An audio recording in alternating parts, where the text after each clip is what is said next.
Hello guys, ayan, nag-ano ko ng pasta guys, nagawa ko ng pasta. Samahan niyo ko guys, ito, nag-iwa ako ng chicken, at saka nag-onion, nag-fry ako ng onion. Ayan guys, at saka garlic, saka mushroom, ayan na. So, ito mo yan guys. At mag-brown na yung chicken guys, at saka yung onion, ilagay mo na lang yung first kasi na inano yung mushroom. Kaya, yan guys.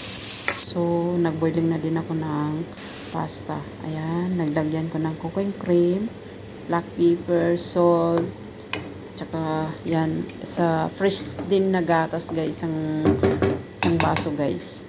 Yan, pakuluin lang ng 30 minutes or 20 minutes yan para haluin. Tapos yan, kumukulo na guys. Ihalo mo na yung pasta. Ayan, pakuluin ng konti para mahalo yung lahat ng lasa niya guys.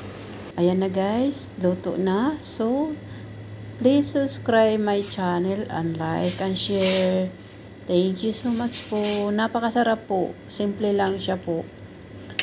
Yan, pakitry na lang po. Thank you so much. Napakasarap ng pasta na yan guys.